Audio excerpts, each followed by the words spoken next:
네, 안녕하세요. 투페이퍼입니다. 네, 오늘은 제가 공교육 교사를 인터뷰하고 그 동영상을 이제 준비하고 있는데요. 준비하는 과정 가운데 오늘은 좀 다른 이야기를 한번 나눠보고자 합니다. 저는 이제 8월부터 휴직 중에 있고요. 8월에 저는 병휴직은 내지 않았고 육아휴직이 남은 게 있어서 육아휴직 중입니다. 네, 제가 8월에 좀 그만두는 일들이 생기면서 좀 사실 교직 생활을 좀 내려놓고 싶었습니다. 네, 더 이상 교직에 희망이 없다라는 생각이 들었고 제 주변에도 실제로 그만두시는 분들이 계셔서 조금이라도 어릴 때 이렇게 그만둬야 되는 건 아닌가라는 생각을 했습니다. 네, 그 생각이 사실은 조금 지속이 됐었고 그렇게 지내다가 제가 좀 그 생각에서 돌이키게 되는 계기가 된 이야기와 이야기가 있어서 함께 나누려고 합니다. 교직 생활을 그만두고 싶은 분들은 꼭 한번 이 동영상을 보시고 한번 생각해 보셨으면 좋겠습니다. 네, 제가 이 책을 10월에 이제 받게 됐는데요. 지금 8월에 휴직을 하고서 10월에도 물론 저도 교직 생활을 그만둬야겠다는 생각을 많이 하고 있을 때였어요.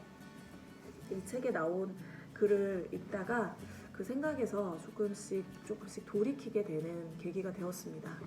네, 여기서 첫 번째로 파커 팔머의 이야기가 나오는데요.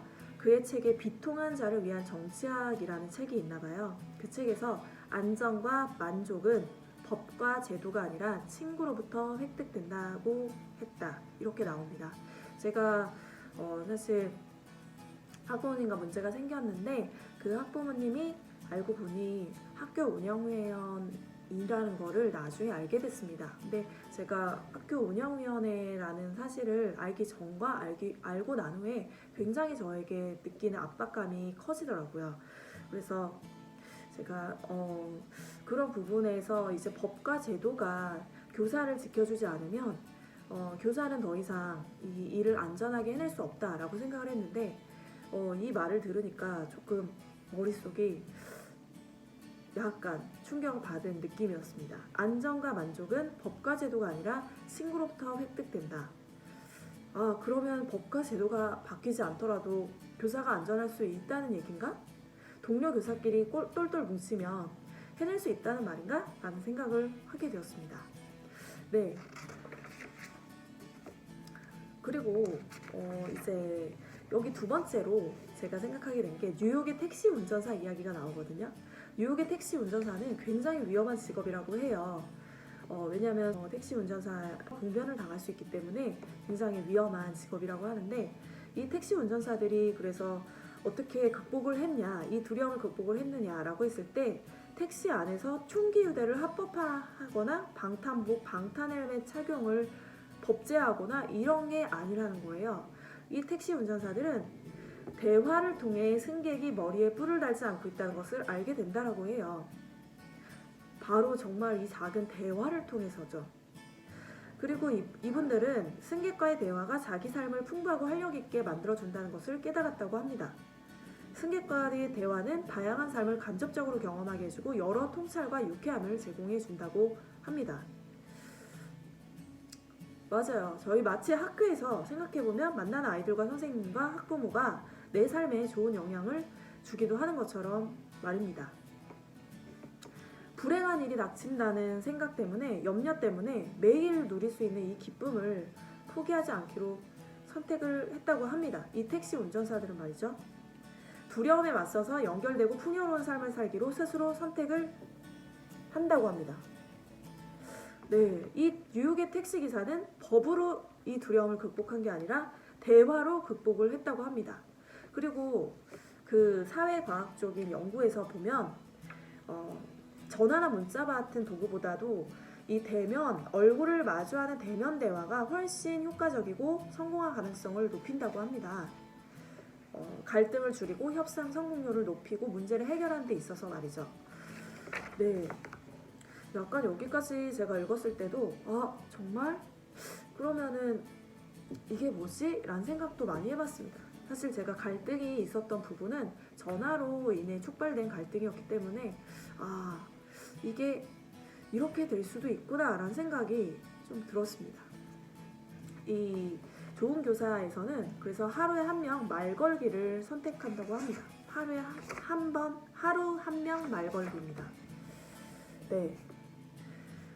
엄청나게 이 큰일들을, 너무 큰일이잖아요. 교사는 솔직히 교육 현장에서 보호받지 못하고 또 여러 어려움을 겪고 있는데, 이것을 해결하는 게 법을 바꾸는 게 아니라, 학교 운영위원회를 폐지하는 게 아니라, 교사의 권리를 더 신장하는 게 아니라 말걸기로서 이것을 시작해보자는, 그게 저한테는 좀 띄용하면서 다가왔습니다.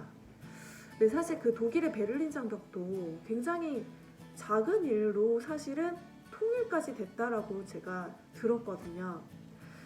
이 교사의 이런 여러 가지 문제들이 정말 이 대화를 통해서, 대화라는 아주 심플하고 작은 걸 통해서 해결될 수 있을까라는 가능성을 좀 생각해 보게 되었습니다. 네. 그래서 여기서는 아주 간단한 말 걸기 방법을 추천을 하는데요. 네, 사실은 내면에 있는 이 감옥을 깨치고 나오는 게 다른 사람의 어떤 비난보다도 더 힘든 일이라고 해요. 저도 이 유튜브의 시작의 이유가 되기도 했고요. 그래서 이 분리된 채로 살지 않고 사람들과 연결되어서 살겠다라는 이 공동체성의 회복이라고 할까요? 네, 이 말걸기 캠페인을 통해서 이제 이루어 나가고자 하는 부분인 것 같아요. 성경 말씀에도 그런 말씀이 있는데요.